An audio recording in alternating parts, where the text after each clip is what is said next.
తల్లి రివర్స్, న్యాయ విచారణ తప్పేలేదు, మరొక ఇద్దరు పేర్లు వెలుగులోకి వస్తున్నాయి. అంటే ఎపిసోడ్ అసలు ఎప్పుడు ఎండ్ అవుతుంది, అసలు ఆ బాడీ ఉందా లేదా, దాన్ని ఖననం చేశారా లేకపోతే వేరే రకంగా ఏమన్నా చేశారా, ఎందుకు సిఐ చెప్పట్లేదు, సిఐ తెలియకుండా జరిగే అవకాశం ఉంటుందా?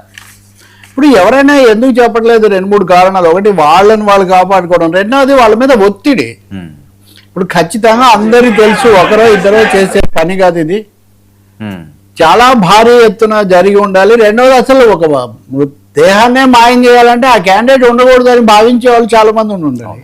సో వాళ్ళకు ఇతనికి లింకులు ఉండాలి, వీళ్ళందరికీ పోలీస్ స్టేషన్ లేకపోతే ఆ సిఐ లేకపోతే ఎవరైతే వీళ్ళతో కూడా సంబంధాలు ఉండాలి.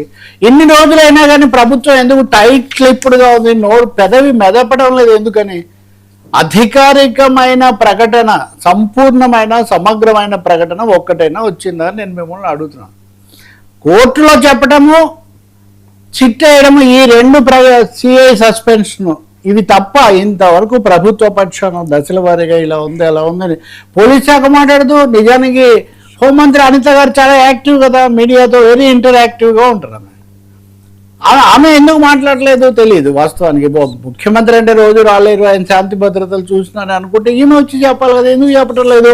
కాబట్టి నిగూఢమైన నిశ్శబ్దం వెనుక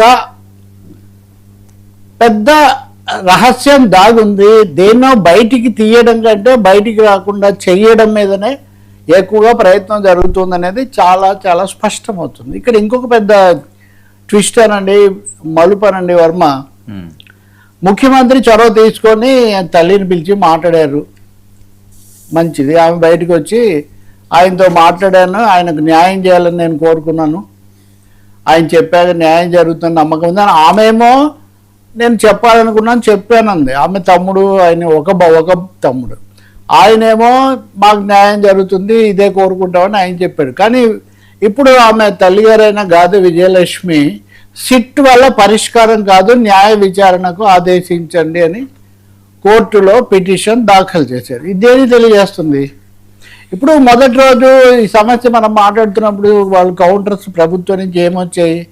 తల్లే స్వయంగా వచ్చి ముఖ్యమంత్రిని కలిసి సంతృప్తి వ్యక్తం చేసిన తర్వాత ఎందుకు రాజకీయంగా మాట్లాడతారు, దీన్ని పెంచకండి, ఈ పద్ధతిలో ఉన్నారు. ఇప్పుడు తల్లికి ఆమెకేమి నమ్మకం కలగలేదు.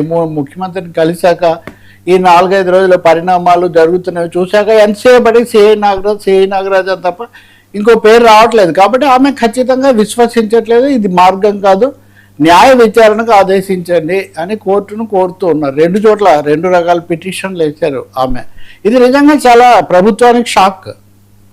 మేనేజ్ చేశాము లేకపోతే ఒక విధంగా వాళ్ళని సంతృప్తి పరిచి సర్దుబాటు చేసామన్నది ఇక్కడ సర్దుబాటు కాలేదు. తల్లి స్వయంగా వచ్చేసి మీరు న్యాయ విచారణ కోరుతున్నారు. నిజం చెప్పాలంటే ఈరోజు నేను వెతుకుతుంటే న్యాయ విచారణ కోరుతున్న అంశాన్ని వైఎస్ఆర్ పార్టీ వాళ్ళు ఎక్కువగా చెప్పట్లా. వాళ్ళు సిబిఐ విచారణ కోరుతున్నారు. కాబట్టి న్యాయ విచారణ అన్న దాన్ని వాళ్ళు పెద్దగా బలపరచరు.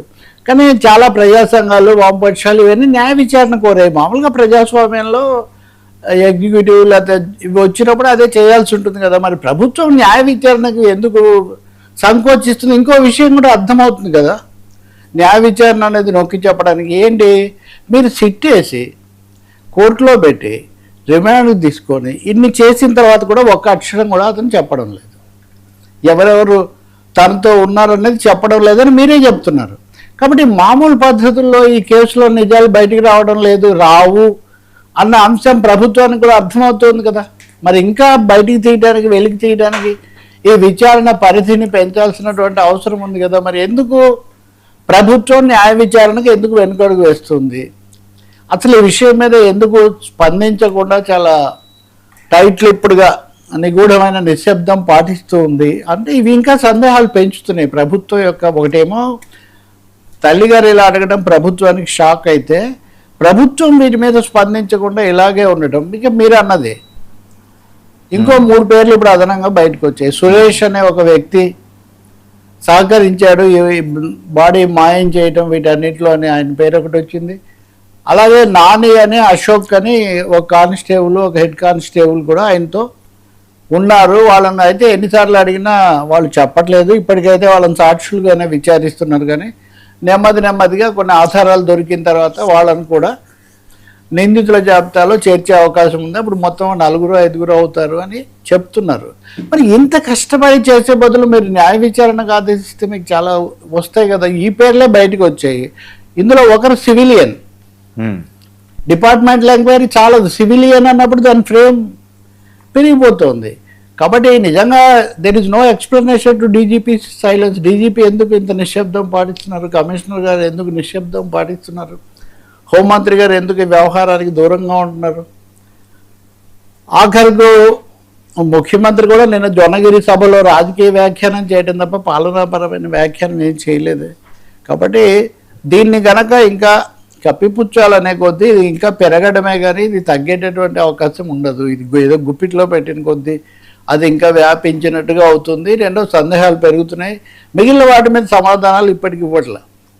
ఇప్పుడు ఆ గంగమ్మ అనే ఆమె మృతి మీద మీరు చెప్పండి అని హైకోర్టు ఇచ్చినటువంటి ఆదేశం కానీ, ఇంకా ఇంకో కేసులో కానీ, మొత్తం 3 కేసులు ఇప్పుడు ఈ క్రాంతి అనే ఆయన్ను పాలక పార్టీ ఎమ్మెల్యే అశోక్ ఆయన వెళ్ళి శ్రీనివాస్ కొలికపూడి వెళ్ళి పరామర్శించి మా ముఖ్యమంత్రి న్యాయం చేస్తారు అని చెప్పారు. ఇంతవరకు లేదు. అంటే ఇప్పుడు తల్లిగారి పరిస్థితి ఇలా అయింది, ఇది ఇట్లా అయింది. కాబట్టి ఏ శక్తులు దీన్ని ప్రభావితం చేస్తున్నాయి.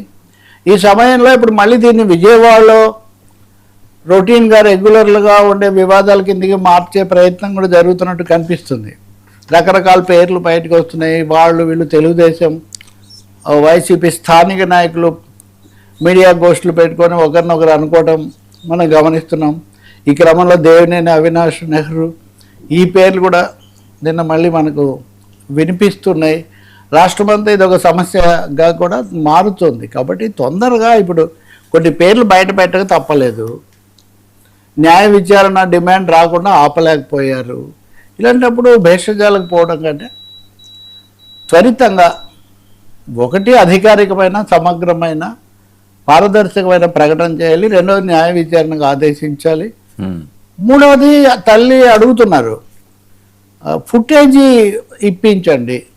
అసలు ఎక్కడ ఉంది, అసలు లేదు. బ్యాక్లాగ్ ఉండాలి కదా. బ్యాగ్ ప్రతి ఒక్కరు ఇప్పుడు మనం ఫోన్లో మాట్లాడుతున్నాం అంటే డెఫినెట్గా అక్కడ ఉంటుంది కదా.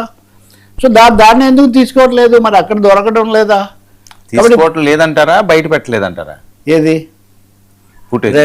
రెండు ప్రశ్నలే. డెఫినెట్గా తీసుకొని కూడా అందులో అనుకూలంగా లేదు కాబట్టి బయట పెట్టట్లేదు. అది బయట పెడితే మరింతగా ఎవరాలి నిరసన జ్వాలలు ఇంకా పెరుగుతాయి, కొంపలంటుకు పోతాయి అనే దానివల్ల చేస్తున్నటువంటి పరిస్థితి కూడా కావచ్చు. మొత్తం మీద ప్రభుత్వం ఇరకాటంలో ఉంది, ఇంకా అందులో సందేహం ఏం లేదు. ప్రభుత్వము అంతకు మించి పోలీస్ శాఖ ఇరకాటంలో ఉంది. పోలీసులను ప్రభుత్వాలు సామాన్యంగా పోలీసుల విషయంలో ఏదైనా చేస్తే వాళ్ళ సహకారము అన్ని సందర్భాల్లో వాళ్ళ మీదే ఆధారపడాలి ఏ చేయాలన్నా. కాబట్టి మాట్లాడలేదేమో అనిపిస్తుంది. కానీ ఇదేమి సంకేతాలు మటుకు చాలా తప్పు సంకేతాలు.